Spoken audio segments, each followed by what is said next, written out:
Lauro, anteriormente a gente estava falando sobre o id, o ego, o superego. Fala um pouco mais pra gente sobre o inconsciente na visão da psicanálise.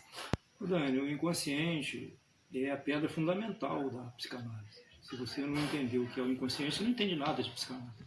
E se você entender o que é o inconsciente, você já está sabendo muito. O inconsciente foi a grande descoberta do Freud, né? Inclusive, eu tinha uma professora que ela falava que a humanidade, o homem, teve 3 reveses muito severos. O primeiro, né, foi com Copérnico, quando descobriu que a Terra não é o centro do universo.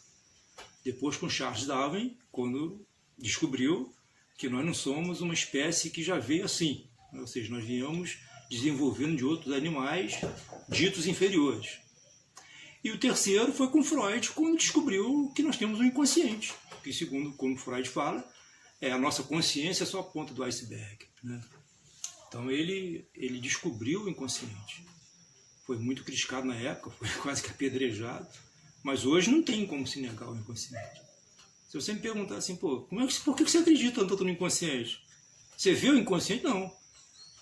Mas já ouviu falar, é mais forte do que eu, né? Quantas pessoas falam isso, né? Isso é mais forte do que eu. Por que existe bulímicos, anoréxicos, obesos, drogados, pessoas em relações abusivas, tóxicas, e não sabe por quê e não conseguem sair?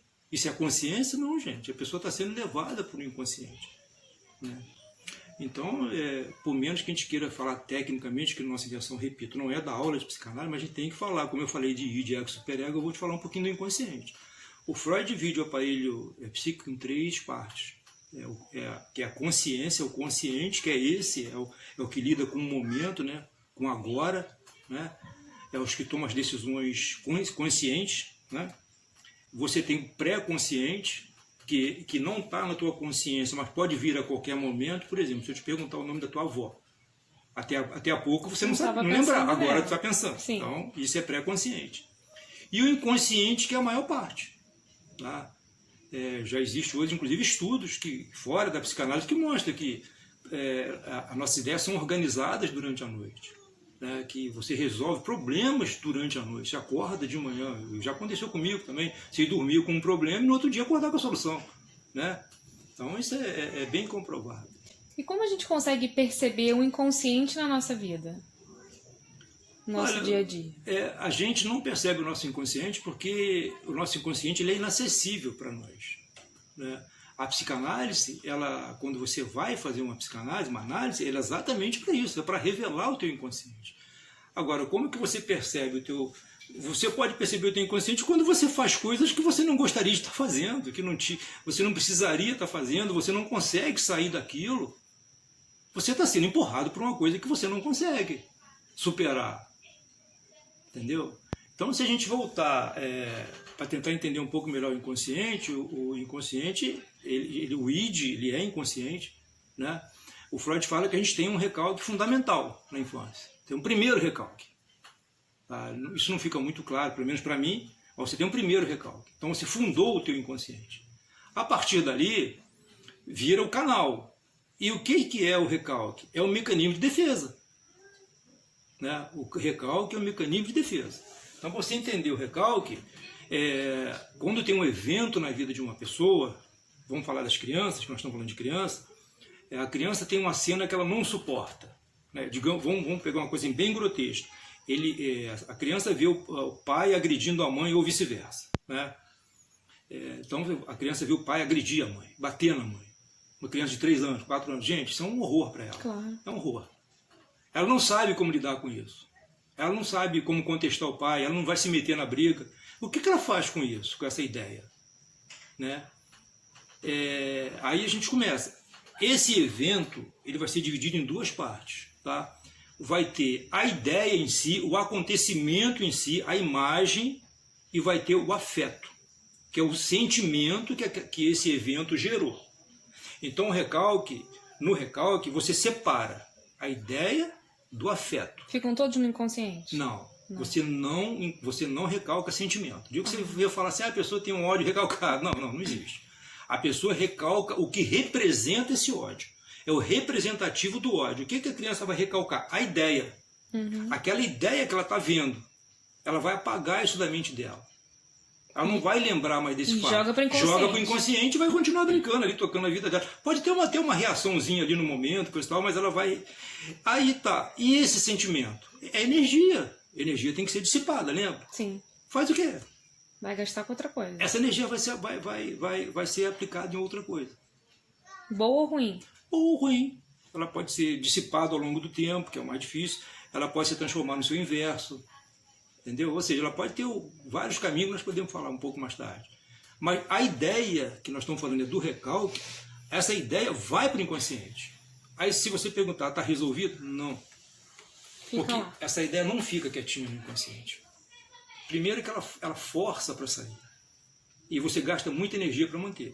Então, quer dizer, o inconsciente, ele tá, vamos dizer assim, o tempo todo falando, oi, tô aqui. Tentando se manifestar. E o consciente segura. E o ego segura. Não vem para a consciência porque vai gerar sofrimento. Tá? Essa ideia ela vai ficar lá, primeiro forçando para sair. Né?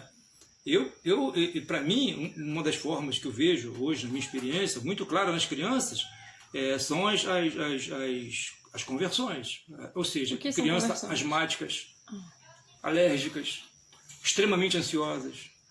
Para mim, isso são frutos de recalques. Essa ideia, esse recalque não vai ser único. Vão ter vários recalques. A criança aprendeu que isso é um mecanismo de defesa. Ela vai recalcar outras ideias. Essas ideias vão se agrupar no inconsciente. Elas vão se agrupar para poder se manifestar de alguma forma. Entendeu? E elas vão se manifestar na infância ao longo da vida toda. Vão se manifestar, às vezes, da vida inteira. Isso nunca vai vir. Depois eu posso até citar exemplos para você. Sim. Tá? Então essas ideias estão lá, estão forçando para sair, estão querendo se manifestar. Elas se manifestam um pouco mais tarde através dos atos falhos, né? Quando você troca o nome, você troca a data. Né? Elas se manifestam através do xiste, que é da piada. Né? A pessoa conta uma piada daquele evento, né? Nos sonhos, de forma distorcida, porque o sonho passa pela censura do ego, ele passa por uma censura. Então, nunca é o que você está sonhando, nunca é aquilo. Nunca é o conteúdo manifesto do sonho. Tem sempre coisas por trás que só na análise que você vai... Né? Exatamente, os significados, né? Então, o inconsciente vai se manifestar dessa forma. Eu tive um paciente que ele tinha ojeriza a homossexuais. Sabe? Não que ele fosse assim, quisesse bater, matar, não. Mas ele não conseguia conversar com uma pessoa que fosse declaradamente homossexual ou que mostrasse muito isso. Ele não entendia por quê. Tá? E nem foi essa a questão que levou ele para buscar análise. Tá? Isso veio muito depois. Porque a análise é como uma arqueologia. Você vai tirando etapas. Até que um dia ele levantou esse aspecto, né? Porque hoje está tão... Né? Sim, homofobia é crime. Homofobia é crime e a gente vê, por que eu não posso conversar com o homossexual? Claro. Por que me faz mal? Ele começou a se questionar. Por que me faz mal? O que eu tenho contra o homossexual, né? Até então ele... ele se esforçava para não cometer essa coisa horrorosa que é a homofobia, né? Ele se esforçava, mas ele se sentia mal com aquela história. Então, ele tinha essa questão com ele, e a análise foi desenrolando, ele foi falando, foi contando as histórias dele, coisa e tal. Quando foi um dia, ele me ligou de manhã que queria uma sessão extra comigo. Porque tinha acontecido uma coisa muito importante, ele estava muito chocado, e a gente marcou a tarde, quando chegou lá ele me contou. Ele falou, Laura, eu tive um insight muito violento, na madrugada. Eu falei, mas o que aconteceu? Ele falou, olha só, aconteceu uma... Isso é um exemplo típico do recalque, tá? Ele falou, olha só, eu tinha uma coisa que eu nunca te falei, mas eu nunca... Isso estava na minha memória. Eu só não falava. Por que eu não falava? Olha o recalque operando. O cara lembra, mas separou do afeto. Ou seja, ele lembrava daquilo, mas não tinha afeto nenhum grudado. Eu falei, mas o que aconteceu? Ele falou, olha só, quando eu tinha mais ou menos uns... Para variar, era um garoto extremamente... muita libido, sexualmente precoce, sabe? Por isso que eu te falo, essa importância do período de latência. Não ter período de latência, foi sexualizado a vida inteira, né? Mas nunca pro lado, nunca falou de tendência homossexual. Ele falou que quando ele tinha uma para os 8 ou 9 anos, 10 no máximo, não lembro exatamente, ele falou que tinha um grupinho de amigos deles que brincavam no local, E um dia ele foi almoçar, quando ele voltou ele não encontrou os amiguinhos lá naquele local de sempre. Ele falou que começou a procurar. Aí ele falou que lembrou de um lugar onde eles tinham feito uma cabana, né, onde eles brincavam lá, as brincadeiras diferentes de hoje, né, coisa e tal. E falou que ele lembrou, falou, eles devem estar lá. Aí falou que quando ele chegou lá, ele viu os 3 garotos num ato sexual. Logicamente, um ato sexual de criança, né? Sim. Mas os 3 estavam com ato sexual. Um ato homossexual, porque eram 3 meninos. 3 meninos, em que pese, gente, que nessa idade não existe essa ideia de que eu sou homossexual. Mas ele falou que quando ele viu aquilo, ele ficou muito chocado. E ele não foi lá, ele se escondeu, ficou olhando, entendeu? E voltou para casa. Não falou nada com ninguém. Não... Gente, olha o recalque operando aí. Aí se você falar, por que ele operou esse recalque? Porque aquilo trouxe prazer para ele. Então ele voltou para casa, recalcou aquilo. Aí o que aconteceu, Dani? Ele recalcou aquela ideia, ele esqueceu aquilo, não tocava mais no assunto, tirou o afeto. Só que ele cresceu uma pessoa homofóbica. E não sabia as razões. Aí começam as evitações. Não vou naquela boate porque tem gay. Não vou falar para aquele cara porque ele parece gay. Não vou na casa de um amigo porque vai ter uma festa e lá vai ter um gay. E ele sem saber a razão. No dia que ele botou, no dia que isso veio, aí ele pegou, quando ele juntou esse afeto a essa ideia, ele falou que foi muito ruim para ele, porque ele se sentiu meio que homossexual. Como é que eu gostei daquilo? Mas olha só, ele estava num outro momento da vida dele. Sim. Ele já estava adulto, com a identidade dele consolidada, entendeu? A opção sexual dele já resolvida.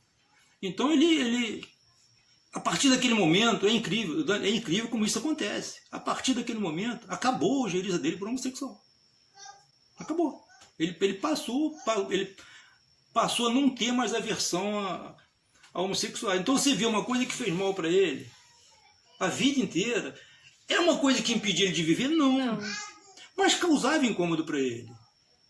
Assim como este recalque era um recalque que não causava assim, grandes problemas para ele, existem outros que causam grandes problemas.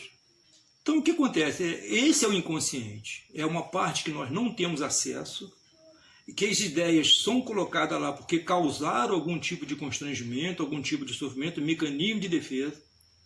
A pessoa vai crescer com essas ideias no seu inconsciente, se agrupando para tentar se manifestar, causando evitações.